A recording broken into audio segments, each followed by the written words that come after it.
Mais uma vitória esmagadora, avassaladora do Porto. Uma primeira parte a roçar a perfeição. O Casa Pia fez 0 remates à baliza do Porto na primeira parte.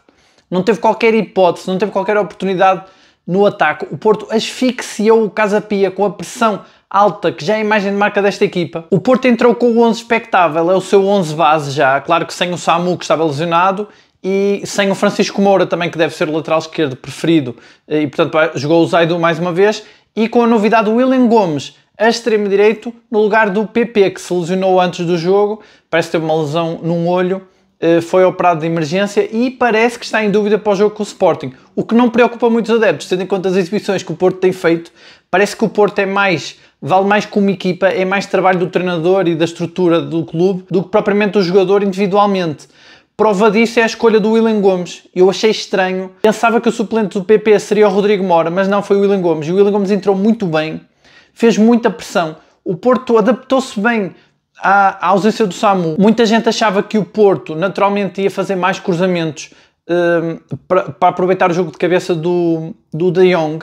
No entanto, o que aconteceu mais foi o De Jong recuar, que ele tem essa capacidade de distribuir jogo. O De Jong recuava muitas vezes e o William Gomes e o Borja Sainz e até o Froholt iam com tudo para dentro da área, confundindo as marcações. O Casa Pia não respirava. O Porto abre o marcador com esse grande golo do Borja Sainz. É uma recuperação de bola do Froholt incrível. O Froholt continua a encher o meio campo. Eu acho que o Froholt é a grande figura deste Porto. Sempre em alta rotação. O Froholt não descansa enquanto não recupera a bola. O Froholt não falha um passo. O Froholt continua a comer linhas com a bola. E ele é um jogador que dá a impressão que consegue correr de uma ponta à outra do campo sem perder a bola, que não larga o adversário. Muito bom o Froholt, e ele aparece na área muito bem para fazer a assistência, e é um grande golo do Borja Sainz, finalmente a marcar golo. Já nos 2 jogos anteriores ele vinha a ameaçar. Sabemos que o Borja Sainz tem capacidade finalizadora, ele era goleador no Norwich, ele tem essa capacidade de aparecer no meio, e eu acho que não é coincidência o facto do Borja Sainz marcar golo sem o Samu, porque com o De Jong então dá mais espaço para o Borja Sainz ir mais para o meio. Ele faz esse movimento muito bem de ir para a esquerda para o meio para marcar golo e faz esse grande golo a abrir o marcador. O Porto podia ter marcado mais golos, mas depois o William Gomes faz uma jogada incrível do lado direito, ele puxa para o pé esquerdo. Ele de facto, época passada chegou ao Porto como extremo esquerdo, mas ele realmente do lado direito tem essa vantagem de puxar a bola para o pé esquerdo. Ele faz uma arrancada, finta ali vários jogadores do Casa Pia e faz um golaço, um grande golo, um dos melhores golos até agora do Porto, a colocar a bola no canto inferior esquerdo da baliza, sem hipótese, para o Siqueira, o guarda-redes do Casa Pia, que já tinham dito aqui nos comentários que o Siqueira podia ser um bom reforço para o Porto. Ele voltou a confirmar no Dragão que é um grande guarda-redes, apesar dos 4 golos que sofreu.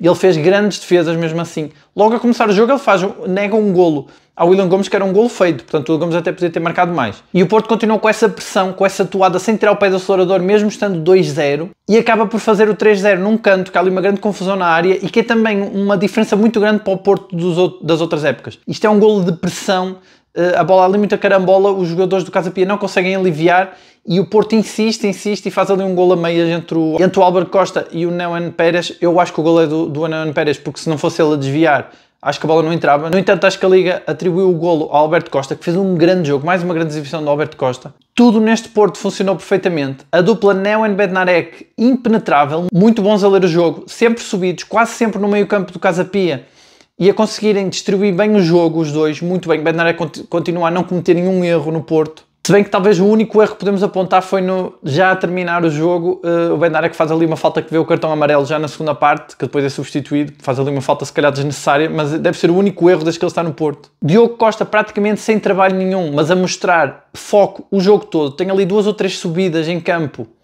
em antecipar-se ao avançado que já vai fugir aos defesas. Portanto, muito bem o Diogo Costa, muito concentrado no seu jogo 200. A plateia do Dragão em êxtase, os adeptos são realmente em êxtase e muito empolgados com esta equipa. Esta equipa pressiona muito, não descansa, muita agressividade. Dá a impressão que os jogadores do Porto são mais fortes, que têm mais capacidade física do que o adversário. Fazem mais faltas, são mais agressivos, correm mais, recuperam a bola quando o adversário ainda está a tentar sair a jogar. É impressionante. Esta intensidade, naturalmente, que é difícil de manter o jogo todo, e é por isso que depois na segunda parte o Fariel já começa a fazer gestão, já troca o Zaidu.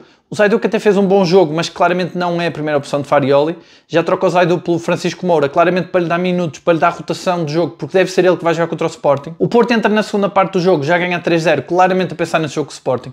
Baixou o ritmo. Eu sei que o Farioli ainda não via a conferência, amanhã vamos falar sobre isso, depois vou ver. Mas com certeza o Farioli vai defender que a equipa não baixou o ritmo, mas eu acho que baixou. Ficou com o jogo do Sporting na cabeça. Ele com certeza vai dizer que não, mas acho que foi óbvio para toda a gente.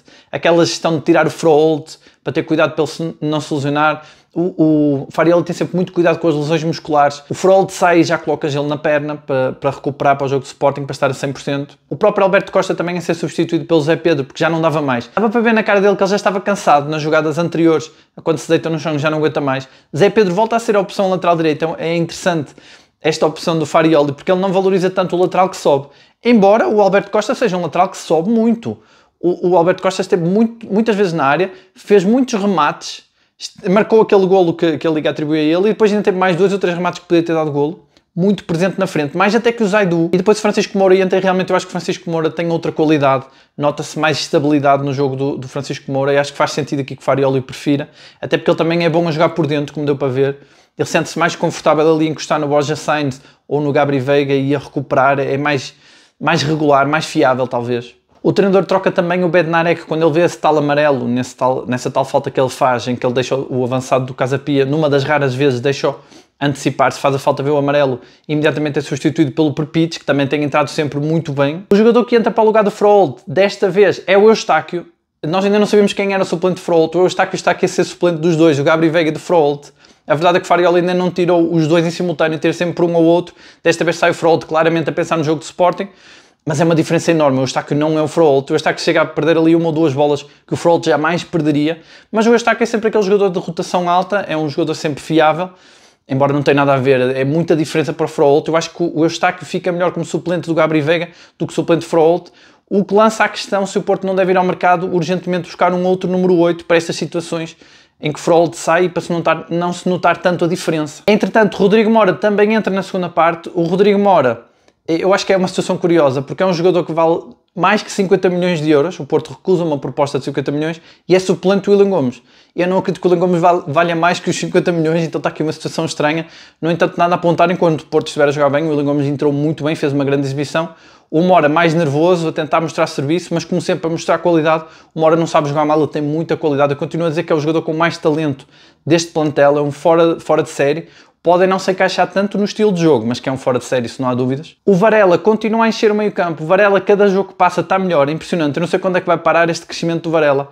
Esperemos que frente ao Sporting esteja ainda melhor. Ele realmente enche o meio campo, limpa as jogadas todas. É o tampão ali da defesa. E é interessante como o Varela cada vez mais ele faz esse movimento de se encostar aos centrais para ver o jogo de frente e ver onde é que vai buscar a bola. E consegue sempre adivinhar onde ir, equilibra muito bem a equipa e depois ainda constrói para a frente. Mas já ali 2 ou 3 jogadas em que eu noto que o Varela tem situação até para rematar, mas ele prefere distribuir o jogo. Ele está-se a tornar mesmo naquele 6 que já não tenta nem o golo. Esse meio campo do Porto funciona muito bem, com esses 3, o Gabri Veiga, Froholt e Varela. De facto está um meio campo a carburar muito.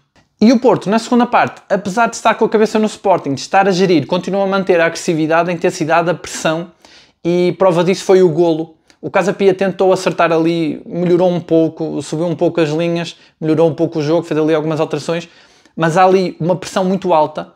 O jogador do Casa Pia demora no lado esquerdo a soltar a bola, e imediatamente tem o Rodrigo Mora, o De Jong e penso que o Alberto Costa em cima dele fica muito pressionado, é obrigado a jogar para trás, e o Borja Sainz lê muito bem a jogada, já se antecipa e apanha ali um passe que sai muito curto do jogador do Casa Pia, fica isolado em frente ao guarda-redes, uma grande arrancada do Borja Sainz, boa leitura de jogo e mais uma vez faz golo. E o Borja Sainz não é fácil, o Siqueira é um bom guarda-redes, ele tapa bem os caminhos da baliza, só que o Borja Sainz faz ali um golo de classe em frente ao guarda-redes, não perdoa. Eu continuo a dizer que o Borja Sainz pode ser a opção também no meio. Ele de facto, ele faz lembrar o Lisandro, tem muita raça e tem qualidade realmente em frente à baliza. A mim, melhor em campo, Borja Sainz. Froholt era também candidato, mas saiu muito cedo. Acho que o Alberto Costa também seria candidato, acabou por sair cansado. O Borja Sainz faz o jogo todo, marca 2 golos, faz um grande jogo, uma grande exibição. É difícil dizer quem é que jogou mal neste Porto. O Porto faz mais uma exibição incrível. Talvez os jogadores que entram na segunda parte entram num outro ritmo, porque a equipa também já não está com aquela fome toda da primeira parte, mas realmente aquela primeira parte deixa os adeptos com água na boca para o jogo com o Sporting. Vai ser um jogo muito difícil, mas o Porto a jogar assim, o meu prognóstico é que o Porto vai vencer o Sporting. Eu acho que a camisola ainda pesa, a camisola do Porto, o símbolo. O Porto, quando vai a Alvalade, tem sempre esse peso no Sporting. E se o Porto entra assim, quando o Porto entra com equipas muito pressionantes em Alvalade ou no Estádio da Luz, normalmente consegue bons resultados. Nota também para a arbitragem, que esteve muito mal, acho que mais uma arbitragem fraca. Claro que as arbitragens portuguesas também não são as melhores, mas eu acho que os árbitros cometem muitos erros de cartões amarelos que não são mostrados, faltas que não marcam, outras faltas que marcam e quebram o ritmo do jogo. Depois jogadores que ficam no chão e eles param o jogo quando não é preciso. Está a acontecer muito. Claro que não foi uma arbitragem tão má como a do Gil Vicente, mas também acho que a arbitragem não foi grande coisa. Luke de Jong sai deste jogo com um bocado de sabor amargo porque volta a não marcar nenhum golo. O Samu pode já voltar no jogo com o Sporting em Alvalade, mas o De Jong, que esteve perto de marcar, posicionou-se bem novamente, voltou a distribuir bem o jogo. Nota-se que ainda se está a adaptar um pouco à equipa, mas acho que fez um bom jogo apesar de tudo. No entanto, eu acho que o Porto podia arriscar essa opção que temos falado aqui muito. Um Rodrigo Mora falso 9, um Borja Sainz com o Rodrigo Mora do lado esquerdo, acho que podia arriscar mais isso. Mas jogou bem o De Jong, manteve a pressão, claro que não é o Samu, não faz aqueles piques, aqueles sprints, mas recuava mais e deixava que o Borja Sainz e o Willian Gomes fizessem essa pressão, e na primeira parte foi uma exibição perfeita do Porto. Este Porto que mostra não ter medo do adversário, que mantém a intensidade, que vai para cima, que corre, que arrisca, que faz passos de risco, que empolga os adeptos. Vamos ver se este Porto vai entrar assim frente ao Sporting, vai ser realmente um jogaço. O Sporting também está bem no campeonato, então vai ser um jogo incrível. Muita expectativa para esse jogo. E agora eu quero saber de vocês, o que é que vocês acharam desta edição do Porto? Desta vitória por 4-0, uma vitória gorda. Já é a terceira vitória seguida no campeonato. Quem é que foi para vocês o melhor jogador em campo? Se vocês concordaram com o 11 inicial, se concordaram com as substituições, se ainda mantém a vossa opinião em relação aos reforços, quem são os reforços que fazem mais falta a este Porto? Onde é que este Porto pode melhorar ainda mais? Claro que o Porto da segunda parte parece ter mais pontos que pode melhorar, porque também baixou o ritmo. O da primeira parte é mais difícil, mas há sempre pontos a melhorar. E qual é a vossa expectativa para esse grande jogo em Alvalade? Vai ser uma semana de grande expectativa para esse jogo que eu acho que é decisivo para a época do Porto, porque se o Porto vencer ao Sporting, marca a diferença para o bicampeão e realmente aí pode descolar mesmo para uma temporada de sonho. E é isso, muito obrigado por assistirem. Deixem o like, subscrevam o canal se ainda não subscreveram e voltamos amanhã já com as declarações do treinador para uma análise mais aprofundada. Um abraço a todos e até amanhã.